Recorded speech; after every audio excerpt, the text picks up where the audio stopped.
Good morning. I'm Chelu. I'm from NTU, Singapore.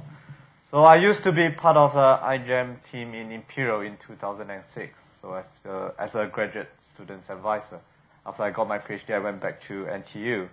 So now I'm teaching in NTU, and I actually set up an iGEM team in NTU as well. So what I'm going to cover today is an extension of what Dix talks about just now in terms of design and modeling. So design is a very important stage in synthetic biology, as what we all know about it. And modeling plays an important role in helping us to understand the systems that we are trying to build, predict its behavior, and maybe fine-tune the system before we actually go to the wet lab and do the time-consuming step and try to produce the parts, which takes months to do it. And so in order for us to do design, and using modeling techniques, we need computational design tools. And there are efforts to try to create these tools. And throughout this conference, I've heard some presentation in relation to trying to create these tools. So what I feel is that in terms of design, we need to have a way to actually construct our models in a very systematic way. Maybe in a way similar to how we actually do ligation of the physical parts that we are trying to build. So for example, say right now, if you want to build an inverter system, so we'll go to the registry and we'll find a list of inverters. So we'll pick one, say for example, the Leckeye inverter. Then say we want to attach a reporter behind it. Again, we go to the registry, look through the list and say we want the GFP reporter. Then we want to ligate them together.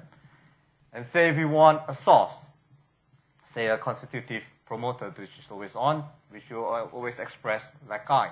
So this is the part of a very simple inverter that you could actually build physically.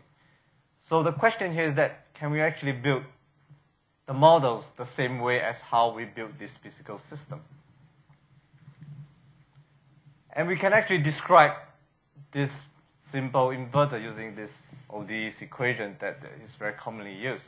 So the first equation talking about the production of mRNA, and the second equation about proteins. So this is kind of a very standard equation people are using right now to describe such systems. So for that simple inverter that I talked about just now, we can actually describe it using these three differential equations. And then you can actually do a lot of simulation using different softwares that's available now, both commercials or open source. So what I'm going to look at is, because in traditional engineering, we have been using tools to do simulation as well. So one of the very commonly used or popular tools that engineers like electrical engineers, mechanical engineers, been using is this software called MATLAB and Simulink, which allows you to run simulation based on ODEs and transfer functions as well. So we are thinking, why not let's start to look at this software and see whether we can run simulation and modeling of our biological systems. And for those of you who are not aware of Simulink, it's a kind of software that allows you to build models based on icons. So you can have an interface and you drag and drop different icons and you connect the different components together, like wiring up a circuit. So people has been, you can actually do a control systems design using Simulink. So what we did is, using the ODEs, we transform everything into Simulinks, into its icons. So in the Simulink models, we have the different ODEs that we talk about for that inverter systems. So that you can build this, just drag and drops all these different icons. And the one nice thing about this Simulink is that you can actually define what is the input and what is the output of your systems. So you can just simply drag icons for the input and an icon for the output. And in Simulink, there's also this function that allows you to compress everything into a block. So we hide all this complexity into one single block. And all we see is just the input and the output. And I think this is a very nice feature. You know, in the spirit of extraction hierarchy that we use very often in engineering, this could actually help us to build a very complex model, taking a we start from parts, device to the system. So we build the models right from the very low level. So it's a bottom-up approach in building up our systems. And then we can run simulations. There's ODE solvers, and we can actually add noise into the system as well to kind of simulate process noise, measurements noise, and etc. Okay? So that what I've talked about just now is like a one input and one output system. So can we do a two input system in Simulink? So what we did is we tried to use the AND gate developed by Dick's lab and then transform everything back into Simulink again. Yes, we can do it. It's very straightforward by just using the equations that has been developed. So defining the input and the output. So we can run simulations. And in Simulink, you can actually define the type of input, whether it's a step function, an impulse functions, and a sinusoidal waveform. Okay, so you can actually try to simulate the system. However, what I feel is that we still need a way to standardize our model. Okay, we can write equations, How can we standardize the model so that it will be modular? And if you look at the registry in MIT right now, there are different types of systems or device and parts. So some of them are based on POPs, some of them are based on RIPS, and they vary in functionalities as well. So one of the ways that we can try to modularize the model is by defining the inputs and the output based on the physical parts you found in the registry. So we can actually compare, say, the inverter to the Simulink models and say to define the input, say, for the inverter in this case is pops in and the output is pops out.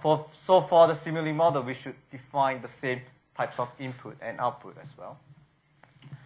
And so for different types of parts and devices, you could have input and output to be the pops, chemical concentrations, or even protein concentration, etc. So there might be new types of device coming up with different inputs and different outputs, but no, we can actually handle that. And so Drew Endy suggested how we can define POPs in the equations is one of the ways. So based on that methodology, we can actually try to derive a corresponding models for each of the components or parts in the registry. So if you look at,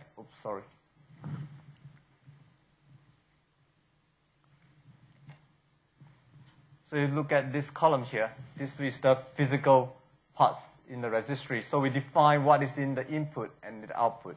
So say for the reporter, the output will be YFP, while the input is POPs. So there are other types of reporter that takes in proteins as the input. But just for this type of reporter, we have POPs and we have YFP. We can define these two differential equations to describe these parts. And then we get the corresponding Simulink models, and you can run the simulation. So having formed all these modular models for each of these different devices or parts, we can actually connect them back in the same way as how we want to construct the physical systems. So for each of these parts, we have actually defined the inputs and the output in the similar way as each of these components. And you can run the simulation. And at the same time, you can actually look at the intermediate signal that is generated by each of these devices by connecting all these different scopes, and you can understand what's happening. However, the main challenge here is still categorization. We need to find the values for these parameters in this equation. That's the main challenge we have over here. So we need to run experiments and to try to estimate this and to verify the models. So we can do this based on the individual parts. We start small, look at all this basic part.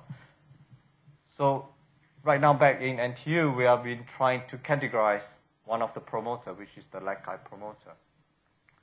So we are hoping to run experiments and try to find the best fit for this particular part. So this is a So this is the transfer function that we've got. So with a variation of lactose against the fluorescence, where we try to find a relationship between the fluorescence with the POPs. So this will be the transfer function for this particular systems over here. And we can try to fit this using Simulink. That's a parameters estimation algorithm or system identification methods in Simulink as well. So we can kind of find this kind of curve that fits this model.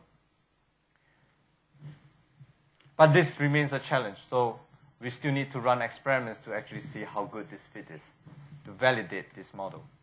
So this is still an ongoing activity. So I'd just like to summarize. So what the point that I'm trying to get to is that we should try to build models that are modular. This is one of the attempts that we are doing. So some people are doing it in SBML. So this is what we've tried using a traditional engineering software. So what we've done is to build Simulink models based on the types of parts that are available in the registry, and to construct the Simulink models in a similar manner as assembling the BioBricks. So by doing that, we can connect these individual modular models in the same way as how we do the ligation, and we can run simulation. But as I mentioned just now, the main activity that we still need to do is to categorize these standardized parts and to try to find the best fit models for each of these parts. And this can be done by doing parameter estimation or even system identification, trying to find the transfer function. If the linearization of the parts actually have a good fit to the response that you want. Okay, so this is the team that I have in Singapore. So I'm working very closely with Dick from Imperial. So this is the group of students, iGEM students right now in NTU. I think they're still working, trying very hard. And I get some support from NTU, although Jamboree is just a few weeks ago away. Okay, thank you.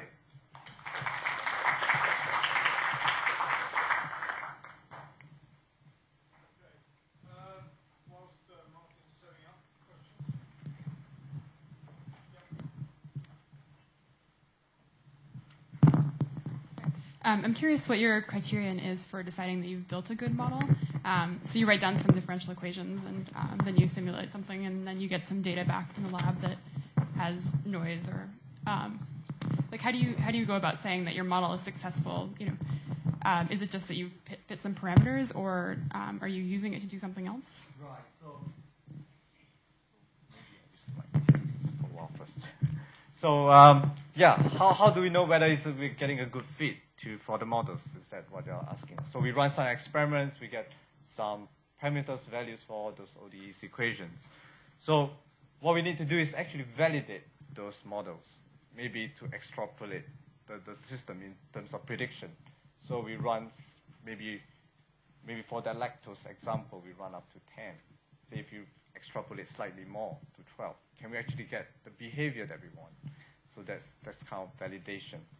And can we actually kind of minimize how good, kind of get some calculations in terms of how good the model is, in terms of maybe the least square kind of parameters, how far it is away from the actual physical measurements that you are getting. So that's like a validation of the system.